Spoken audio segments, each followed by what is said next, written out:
ये बहुत खतरनाक प्रधानमंत्री है। साहब की नज़र में देश का राजा कौन है? ये मुझे बहुत तरह से नुकसान पहुंचाने की कोशिश कर रहे हैं, लेकिन मैं डरता नहीं हूँ उससे। सारी सिक्योरिटी विड्रॉ कर ली इन्होंने। ये चाहते हैं कि साल मर जाए, या भविष्य ये है कि या तो इसको हटा दो सब इकट्ठा होके, नहीं तो फिर खुद सब हट जाओ। खत्म कर देगा सारे सिस्टम को। ये बहुत खतरनाक प्रधानमंत्री है। एक बहुत बड़ा बयान आपने दिया कि 2024 में ये जो व्यक्ति है नरेंद्र मोदी, ये प्रधानमंत्री नहीं बनेगा। 370 रट्टी चिड़िया भी नहीं बोली, कोई हिंसा नहीं हुई, कोई उपद्रव नहीं हुआ, कोई विरोध नहीं हुआ। और मेरे रहते टेररिस्ट की हिम्मत नहीं थी श्रीनगर में आ जाए। अब तो श्रीनगर में घुस के मार रहे हैं, सीआरपी के लोगों को मार रहे हैं। से आपने बयान दिया और लगातार आपने भी अमित शाह का इंटरव्यू सुना होगा। उन्होंने कहा कि जब वो राज्यपाल थे, सरकारी पद पर थे, तब मलिक साहब की आत्मा जागृत क्यों नहीं हुई? बाकी तो हमारी गलतियों से मरे जवान। तो अगर आप उनको जहाज दे देते थोड़े ना मरते। वो चाय के लिए बुलाता है प्रधानमंत्री के, जीत के आई है, फोटो खिंचवाता है। आज उनका ध्यान ही नहीं रख रहा है कुछ भी। नहीं, लोकतंत्र खत्म कर देंगे, अपने को डिक्टेटर घोषित कर देंगे, नासिर और टीटो की तरह कि जनता हमारे साथ है, रोज चुनाव की जरूरत नहीं है, चुनाव खत्म कर देंगे, सारी जगहों पे आरएसएस के लोगों को बिठा देंगे, सारी संस्थाएं खत्म कर देंगे। इस तरह के मलिक साहब भी सवाल उठे कि जब मलिक साहब राज्यपाल थे उस वक्त ये चीज़ें क्यों नहीं बोली? अगर उस वक्त बोलते तो शायद जो सरकार दोबारा बनी ये नहीं बनती। उनके पास इसका कोई जवाब नहीं है। उन्होंने उस घटना की जांच करने के बजाय उसको अपने चुनावी हितों के लिए इस्तेमाल किया और सारा ठीक रख पाकिस्तान में फोड़ के और अपने को बचाने की कोशिश की। गधेपने की कोई बात करे, उसका मेरे पे कोई इलाज नहीं है। मैं कोई पार्टी नहीं ज्वाइन करूंगा, मैं चुनाव नहीं लड़ूंगा, तो मेरा और क्या उद्देश्य हो सकता है? मैं उसी तरीके से देखता हूँ जो है अडानी जो है वो मालिक है। अडानी के पास जो रुपया है वो बताएं कहाँ से आ गया। नमस्कार, बिंदास हरियाणा के खास कार्यक्रम सीधी बात सुरेंद्र नैन के साथ में आज हमारे साथ विशेष मेहमान है। वैसे तो जो हमारे विशेष मेहमान हैं वो किसी परिचय के मोहताज नहीं है, लेकिन फिर भी परिचय कराना जरूरी है, क्योंकि हम बात करें पूर्व राज्यपाल चौधरी सत्यपाल सिंह मलिक जी हमारे साथ हैं। मलिक साहब, पहले तो बहुत बहुत स्वागत है आपका हमारे चैनल पर। धन्यवाद आपको बहुत बहुत। मलिक साहब, जब से आपने पुलवामा को लेकर बयान दिया है और द वायर में जो इंटरव्यू दिया, उसके बाद चाहे हम गांव की बात करें, देहात की बात करें, हर बच्चे से लेके हर गांव देहात के शहर के लोग आपकी ही चर्चा कर रहे हैं। लेकिन जिस तरीके से आपने इतनी बड़ी बात और इतने बड़े आरोप जो सरकार पर लगाए और इतने दिन बीत जाने के बाद भी जिस तरीके से हम जिम्मेदार आदमियों की बात करें, हम चाहे प्रधानमंत्री की बात करें, रक्षा मंत्री की बात करें, फिर अजीत डोभाल की बात करें, उनकी तरफ से कोई बयान नहीं आया। वो जवाब दे नहीं सकते इसका, क्योंकि मैं सही बोल रहा हूँ। उनके पास इसका कोई जवाब नहीं है। उन्होंने उस घटना की जांच करने के बजाय उसको अपने चुनावी हितों के लिए इस्तेमाल किया और सारा ठीक रख पाकिस्तान में फोड़ के और अपने को बचाने की कोशिश की। वो एक अलग चीज़ है। पाकिस्तान का तो रोल उसमें था, इसलिए कि उसने इतना आरडीएक्स पाकिस्तान के बिना नहीं आ सकता था। लेकिन बाकी तो हमारी गलतियों से मरे जवान। तो अगर आप उनको जहाज दे देते थोड़े ना मरते वो। बिल्कुल, जैसा आपने कहा कि अगर मेरे से बोला जाता, मैं वहाँ के स्टूडेंट्स जब इम्तहान देने आते थे, दिक्कत होती थी, उनको जहाज देता था। सरकार के लिए कोई दिक्कत होती क्या? और वो तो सैनिकों की बात थी। लगातार हम आपके बयान सुनते रहे, जब आप राज्यपाल रहे अलग अलग राज्यों के, तो आप तो हमेशा कहते थे अगर कोई घूमने आएगा तो मैं राजभवन उनके लिए खुलवा दूंगा, अच्छी व्यवस्था करूंगा। तो आम लोगों की भी आप इतना ध्यान रखते, तो सैनिकों की बात नहीं, सैनिकों के लिए तो सब कुछ किया जा सकता था और उनकी जहाँ उनकी जान खतरे में हो वहाँ तो कोई दिक्कत ही नहीं थी। तो मलिक साहब, जैसे ये इस बात की बात करें, जब पुलवामा हादसा हुआ और जो हमारे जवानों की कहने की शहादत हुई, इस तरह के मलिक साहब भी सवाल उठे कि जब मलिक साहब राज्यपाल थे उस वक्त ये चीज़ें क्यों नहीं बोली? अगर उस वक्त बोलते तो शायद जो सरकार दोबारा बनी ये नहीं बनती। नहीं, मैंने तो उसी वक्त बोला था, सेम डे बोला था। जब प्रधानमंत्री का मुझे फ़ोन आया कि सतपाल भाई क्या हुआ, तो मैंने कहा साहब ऐसे ऐसे हुआ, इतने लोग हमारे शहीद हो गए, लेकिन ये होते नहीं, ये हमारी गलती से हुआ। उसी दिन बोला था। तभी इन्होंने कहा कि अब नहीं तुम इस पे चुप रहो। बिल्कुल मलिक साहब, जब से आपने बयान दिया है, हम चाहे खाप पंचायतों की बात करें, गांव देहात के लोगों की बात करें, हर किसी के दिल में आप कहीं ना कहीं घर कर रहे हैं, हर किसी के दिल में बस रहे हैं। लेकिन क्या आपको मलिक साहब ऐसा कोई डर नहीं लगा, क्योंकि इतनी बड़ी बात और कहना क्योंकि होता ना भाई, सीआईडी या कोई भी नेता है, चाहे विपक्ष के लोगों की बात करें, जब कोई मुद्दा उठाते तो कहीं ना कहीं सीबीआई या कोई और इस तरह की चीजों में उलझा ही देता। नहीं, ये मुझे बहुत तरह से नुकसान पहुंचाने की कोशिश कर रहे हैं, लेकिन मैं डरता नहीं हूं उससे। मुझे उसका कोई खतरा नहीं है। मेरी सारी सिक्योरिटी विड्रॉ कर ली इन्होंने। ये चाहते हैं कि साला मर जाए।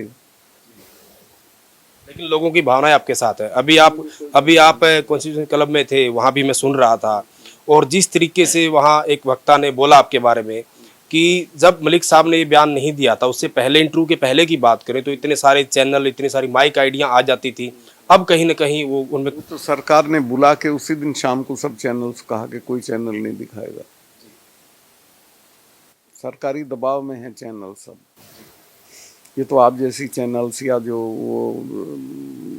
वो जो मीडिया होता है क्या, सो वो उसके जरिए बात फैल रही। बाकी तो इन्होंने तो सब बंद कर रखा है। मलिक साहब, जैसे मैंने कहा कि गांव के बच्चे बच्चे की जुबान पर सत्यपाल मलिक साहब का नाम है, लेकिन मलिक साहब आप कैसे देखते हैं, क्योंकि अभी हाल ही में आपने बयान दिया कि जिस तरीके से जिस हाथ में देश है, उनके हाथों में देश सुरक्षित नहीं है। सुरक्षित नहीं है। लोकतंत्र खत्म कर देंगे, अपने को डिक्टेटर घोषित कर देंगे, नासिर और टीटो की तरह कि जनता हमारे साथ है, हमें रोज चुनाव की जरूरत नहीं है। चुनाव खत्म कर देंगे, सारी जगहों पे आरएसएस के लोगों को बिठा देंगे, सारी संस्थाएं खत्म कर देंगे। क्योंकि आपने कहा कि गलती और आगे का बताता हूँ मैं। ये खेती को बिल्कुल खत्म कर देंगे, गैर मुनाफिक कर देंगे, ताकि किसान इसको छोड़ भगे और इसको कॉरपोरेट में दे देंगे। फौज को कर ही दिया इन्होंने। फौज में आपके लड़के जाते थे, अब जाने की कोई सेंस ही नहीं रही। 4 साल के लिए जाएंगे, तो ये सब बर्बाद कर देंगे। फौज का आपने जिक्र किया मलिक साहब, मैंने भी आपका बयान सुना था। अग्निवीर को लेकर भी जब तो आप राज्यपाल थे, तब भी आपने कहीं उसका विरोध किया, तो बयान दिया था। जी, अग्निवीर इसीलिए देख, किसान का क्या था, उसकी 2 ताकत थी, उसका खेत और उसका जवान। दोनों के रास्ते रोक दिए इसने। जिस तरीके से आपने बयान दिया, और लगातार आपने भी अमित शाह का इंटरव्यू सुना होगा, उन्होंने कहा कि जब वो राज्यपाल थे, सरकारी पद पर थे, तब मलिक साहब की आत्मा जागृत क्यों नहीं हुई।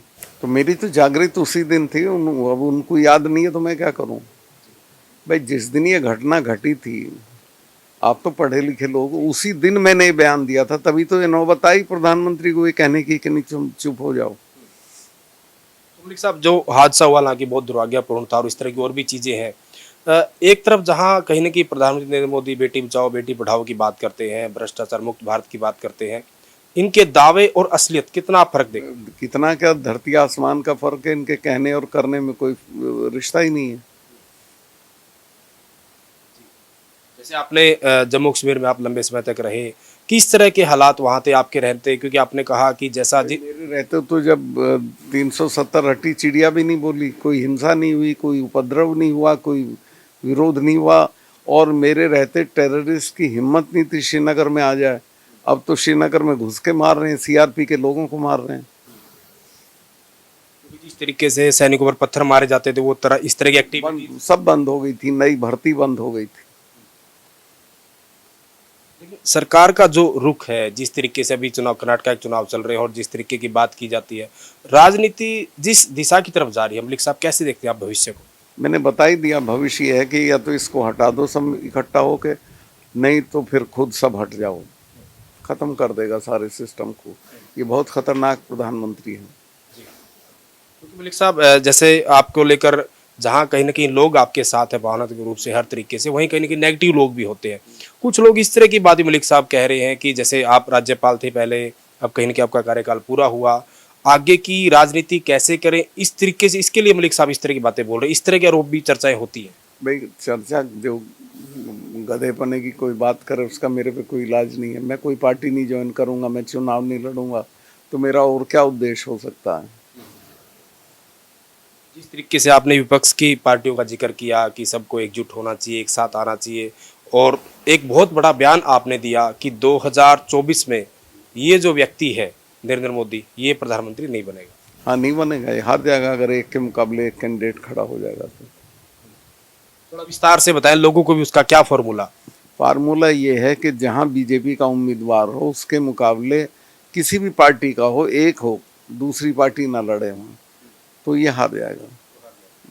वही मलिक साहब, जहां सैनिकों की बात आपने लगातार उठाई, आप कुछ दिन पहले वहां जो पहलवानों का धरना चल रहा है जंतर मंतर पर, वहाँ पर भी गए और लगातार जो जिन बेटियाँ जो पहलवान जिन्होंने देश का नाम रोशन किया, जिनको कहीं ना कहीं देश का गौरव कहा जाता है, उनको उस वक्त जब वो मेडल लेकर आते हैं तो कहीं ना कहीं देश का पहलवान देश का गौरव बताया जाता है। आज जाति विशेष का कहा जा रहा है। ये चाय के लिए बुलाता है प्रधानमंत्री के जीत के आई है, फोटो खिंचवाता है, आज उनका ध्यान ही नहीं रख रहा है कुछ भी।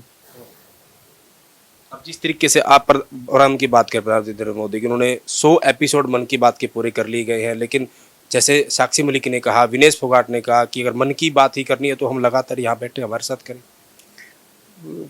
फिजूल उससे उम्मीद करनी है, वो उस आदमी कोई अपने अलावा कोई चीज़ नहीं, दुनिया में किसी से कोई मतलब नहीं है।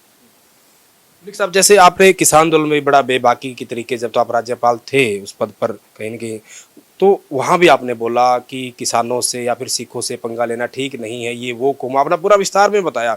समय समय पर आपने कहीं ना कहीं सरकार को सचेत भी किया, जैसे आपने कहा कि आप मैं कोई विरोध थोड़े कर रहा था, मैं तो इन्हें समझा रहा था, ये अगर मान लेते तो आज ये हालत ही नहीं होती।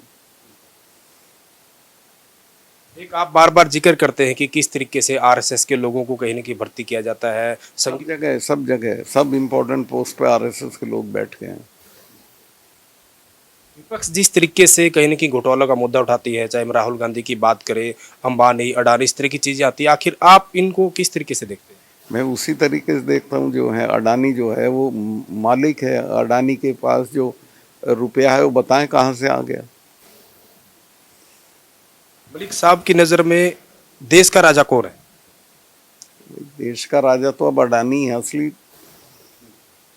या मोदी जी हैं, एक ही हैं, दोनों अलग अलग नहीं हैं।